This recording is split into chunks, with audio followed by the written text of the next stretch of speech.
നിയമസഭാ തെരഞ്ഞെടുപ്പ് ഫലം പുറത്തു വന്നതിന് ശേഷം കേരളത്തിലെ ഇടത് നേതാക്കൾക്കെതിരെ പാർട്ടിക്കുള്ളിൽ തന്നെ അതിരൂക്ഷ വിമർശനങ്ങൾ ഉയർന്നു വരുന്നത് ഇതുവരെ അവസാനിച്ചിട്ടില്ല.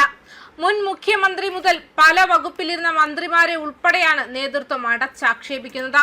ഈ നേതാക്കളാണ് പാർട്ടിയുടെ തോൽവിക്ക് മുഖ്യ കാരണമെന്നാണ് ഓരോ യോഗങ്ങളിലും അംഗങ്ങൾ വിലയിരുത്തുന്നത്. ഇപ്പോഴത്തെ മുൻ മന്ത്രി കെ.ബി. ഗണേഷ് കുമാറിനെതിരെ കടുത്ത വിമർശനവുമായി CPM കുന്നിക്കോട് ഏരിയ കമ്മിറ്റി യോഗം. പത്തനാപുരം മണ്ഡലത്തിൽ ഗണേഷ് കുമാർ നേരിട്ട തോൽവിക്ക് കാരണം അദ്ദേഹത്തിന്റെ നാക്കാണെന്ന് യോഗം കുറ്റപ്പെടുത്തുകയാണ് ചെയ്തത്. തെരഞ്ഞെടുപ്പിനോടടുത്ത കാലങ്ങളിൽ ഗണേഷ് കുമാർ നടത്തിയ പല പ്രസംഗങ്ങളും മാധ്യമങ്ങളോടുള്ള പ്രതികരണങ്ങളും ഒഴിവാക്കേണ്ടതായിരുന്നുവെന്നും യോഗം ചൂണ്ടിക്കാട്ടുന്നുണ്ട്. CPM സംസ്ഥാന നേതൃത്വത്തിനെതിരെയും രൂക്ഷ ഭാഷയിൽ വിമർശിച്ചു. കെ.ബി. ഗണേഷ് കുമാറിന്റെ മന്ത്രി ഓഫീസ് ജനങ്ങളുമായി ബന്ധപ്പെട്ട വിഷയങ്ങളിൽ നിന്നും ഇടപെടാതിരുന്നത്, പാർട്ടി നേതാക്കളോട് പോലുമുള്ള പുച്ഛഭാവത്തിലുള്ള പെരുമാറ്റം, NSSുമായുണ്ടായ പ്രശ്നം തുടങ്ങിയവയാണ് ഗണേഷ് കുമാറിന്റെ തോൽവിക്ക് കാരണമായി കമ്മിറ്റി ചൂണ്ടിക്കാട്ടിയത്. തദ്ദേശ തെരഞ്ഞെടുപ്പിലെ തോൽവിക്കും ഗണേഷ് കുമാർ കാരണമായെന്ന് കമ്മിറ്റി ആരോപിക്കുകയും ചെയ്തിട്ടുണ്ട്. പിണറായി വിജയൻ പ്രതിപക്ഷ നേതൃസ്ഥാനം ഒഴിയണമെന്നും പാർട്ടിയുടെ സംസ്ഥാന നേതൃത്വത്തിൽ മാറ്റം വരണമെന്നും കമ്മിറ്റിയിൽ ആവശ്യമുയർന്നു. ചർച്ചയിൽ പങ്കെടുത്ത 17 പേരും ഒറ്റക്കെട്ടായാണ് ആവശ്യമുയർത്തിയത്. VS അച്യുതാനന്ദനും E.K. നായനാരും ഒരുമിച്ച് ജയിച്ച കാലത്ത് VS പ്രതിപക്ഷ നേതാവുകയും നായനാർ മാറി നിൽക്കുകയും ചെയ്തു. അതേ മാതൃകയിൽ പിണറായിയും മാറി നിൽക്കണമെന്നായിരുന്നു അംഗങ്ങളുടെ ആവശ്യം. പിണറായിയുടെ ധാർഷ്ട്യമാണ് തിരഞ്ഞെടുപ്പിൽ തിരിച്ചടിയായതെന്നും കമ്മിറ്റി കുറ്റപ്പെടുത്തി. MP ഗോവിന്ദനെതിരെ കടുത്ത വിമർശനമാണ് ഉയർന്നത്. ജനങ്ങളെ കേൾക്കാത്ത സെക്രട്ടറിയാണ് പാർട്ടിക്കുള്ളത്. പുതിയ രണ്ടാം നിര നേതൃത്വത്തെ കെട്ടിപ്പടുക്കുന്നതിൽ നേതൃത്വം പരാജയപ്പെട്ടു. G. സുധാകരനെതിരെ നടത്തിയ ചെറ്റപ്രയോഗം ഒരു കമ്മ്യൂണിസ്റ്റും പറയാൻ പാടില്ലാത്തതാണ് തുടങ്ങിയ വിമർശനങ്ങളും കമ്മിറ്റിയിൽ ഉയർന്നു. മുൻ സംസ്ഥാന സെക്രട്ടേറിയറ്റ് അംഗം ആനാവൂർ നാഗപ്പന്റെ നേതൃത്വത്തിലായിരുന്നു യോഗം. അതേസമയം കേരളത്തിലെ തിരഞ്ഞെടുപ്പ് പരാജയത്തിന് പിന്നാലെ പാർട്ടിക്കുള്ളിൽ ഉയർന്നു വന്ന കടുത്ത വിമർശനങ്ങളുടെ പശ്ചാത്തലത്തിൽ സംഘടനാപരമായ തിരുത്തലുകൾക്കായി പ്രത്യേക പ്ലീനം വിളിച്ചു ചേർക്കാൻ CPIM കേന്ദ്ര കമ്മിറ്റി നിർദ്ദേശിച്ചു.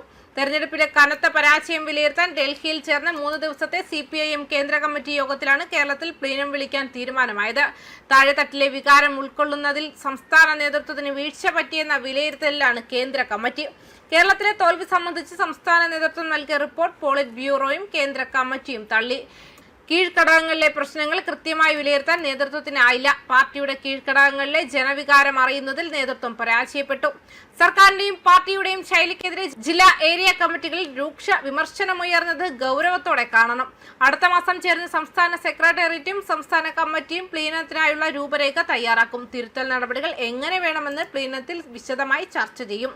പിണറായി വിജയനും MP ഗോവിന്ദനുമെതിരെ ജില്ലാ കമ്മിറ്റികളിൽ ഉയർന്ന വിമർശനങ്ങൾ കേന്ദ്ര കമ്മിറ്റിയിൽ ചർച്ചയായി. മാത്രമല്ല, വീട്ടിൽ പോയി ചോദിക്ക് കടക്ക് പുറത്ത് ഡാഷ് മോനെ പ്രതികരണങ്ങൾ ജനങ്ങൾക്കിടയിൽ അവമതിപ്പുണ്ടാക്കിയെന്നും ഉന്നത നേതാക്കൾ ഇടപെട്ട് ദുർബല സ്ഥാനാർത്ഥികളെ നിർത്തിയത് പരാജയത്തിന് കാരണമായെന്നും യോഗത്തിൽ വിമർശനമുയർന്നു. ന്യൂനപക്ഷങ്ങളെ അകറ്റുന്ന തരത്തിലുള്ള പ്രതികരണങ്ങൾ നേതാക്കളിൽ നിന്നുണ്ടായി. സ്ഥാനാർത്ഥി നിർണയത്തിൽ A. വിജയരാഘവന്റെ ഇടപെടൽ തോൽവിക്ക് കാരണമായെന്നും യോഗത്തിൽ പറയുന്നു.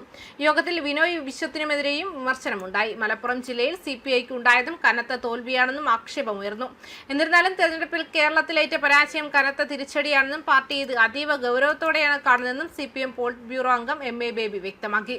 കേരളത്തിലുണ്ടായ പരാജയം പാർട്ടിക്കേറ്റ കനത്ത തിരിച്ചടിയാണെന്ന് സംബന്ധിച്ച അദ്ദേഹം 1977 ശേഷം രാജ്യത്ത് ഒരിടത്തും ഇടതുപക്ഷത്തിന് ഭരണമില്ലാത്ത സാഹചര്യത്തിൽ നടന്ന ആദ്യ തെരഞ്ഞെടുപ്പാണിതെന്ന് ചൂണ്ടിക്കാട്ടി. കേരളത്തിൽ തീവ്ര വലതുപക്ഷ സാന്നിധ്യം ശക്തമാകുന്നത് ഗൗരവകരമായ സ്ഥിതിവിശേഷമാണ്.